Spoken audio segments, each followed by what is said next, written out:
वो कहते हैं ना भाई साहब, किसी भी फील्ड में अपने आप को ज़्यादा ताकतवर समझ लेना कभी कभी ज़्यादा नुकसान दे जाता है। और ठीक वही हाल हुआ भाई कंगारुओं का।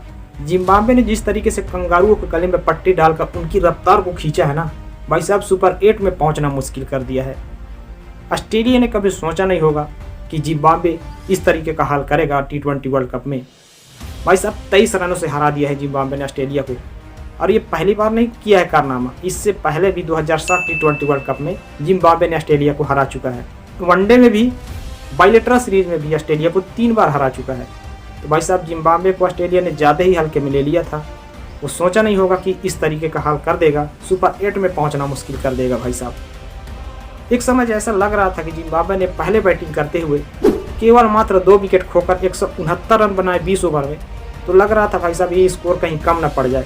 जिस तरीके से धीमी पारी खेली उनके ओपनर बेनेट ने 56 बॉलों पर 64 रन बनाया, तो लग रहा था भाई साहब ये ज़्यादा ही धीमे पारी खेल गए।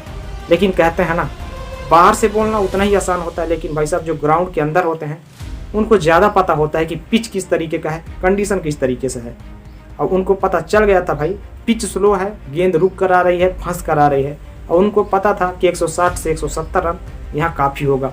ग्राउंड काफ़ी बड़ा था भाई साहब, इसलिए उनको आसानी के साथ ये समझ में आ गया था कि यदि इतने स्कोर तक हम पहुँच गए 170 के आसपास, तो मैच को हम जीत सकते हैं। और ठीक वही हुआ भाई साहब। और ऑस्ट्रेलिया की जो शुरुआत था ना, बेहद ख़राब था भाई साहब। पावर प्ले में 4 विकेट खो जाना 29 रन पर, कमर तोड़ के रख दी थी भाई मुजरबानी और इविंस ने। वहीं पे कमर तोड़ दिया था ऑस्ट्रेलिया का भाई साहब। क्या गजब के बॉलिंग किए थे, वहीं से उभर नहीं पाया ऑस्ट्रेलिया। मैक्सवेल की धीमी पारी 32 गेंदों में 31 रन। मैट रनसॉ ने भाई पूरी कोशिश की जिताने के लिए, लेकिन वो रन काफ़ी नहीं था।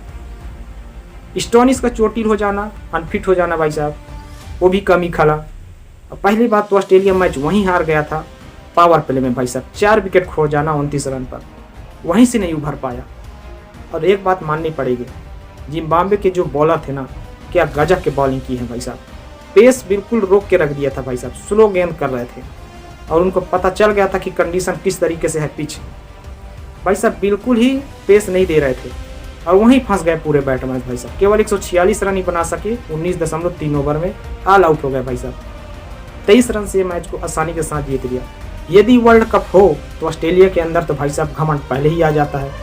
क्यों ना हो, क्योंकि सबसे ज़्यादा बार वर्ल्ड कप उन्हीं ने जीता है भाई साहब। 50 वर्ल्ड कप 6 बार उठाए हैं, T20 वर्ल्ड कप 1 बार उठाए हैं, तो घमंड तो आना लाजमी है। लेकिन उनको पता नहीं होगा भाई साहब, वही घमंड आज उनको चकनाचूर कर दिया है, सुपर 8 में पहुंचना मुश्किल कर दिया है। जिस तरीके से जिम्बाब्वे ने उनके घमंड को तोड़ा है भाई, मानना पड़ेगा। भाई साहब तीसरे नंबर पर आ गया है पॉइंट टेबल में ऑस्ट्रेलिया। टॉप पर भाई श्रीलंका 2 मैच में 2 जीत के साथ पहले नंबर पर है। जिम्बाब्वे दूसरे नंबर पर है 2 मैच में 2 जीत के साथ। ऑस्ट्रेलिया तीसरे नंबर पर है भाई 2 मैच में 1 जीत 1 हार के साथ। लेकिन रन रेट का मामला फंसेगा यहाँ पे। ऑस्ट्रेलिया के 2 मैच हैं भाई साहब, जिम्बाब्वे के भी 2 मैच हैं। यदि जिम्बाब्वे एक भी मैच जीत जाएगा 2 में से तो 6 अंक हो जाएंगे, और ऑस्ट्रेलिया यदि दोनों मैच जीत जाते हैं तो इसके भी 6 अंक हो जाएंगे। लेकिन बात फंसेगा भाई साहब रन रेट पर, और इस समय जिम्बाब्वे के रन रेट भाई साहब ऑस्ट्रेलिया से काफ़ी अच्छी है। तो समझ सकते हैं ऑस्ट्रेलिया का चांस कम हो गया भाई सुपर 8 में पहुंचने की। तो अब एक बात तो मान लेना पड़ेगा सभी टीमों को कि कोई भी टीम छोटी या बड़ी नहीं है भाई। किस दिन कौन सी टीम की बारी आ जाए कुछ नहीं कहा जाता भाई। तो किसी भी टीम को हल्के में नहीं लेना चाहिए। शानदार प्रदर्शन दिखा है जिम्बाब्वे ने, मानना पड़ेगा भाई।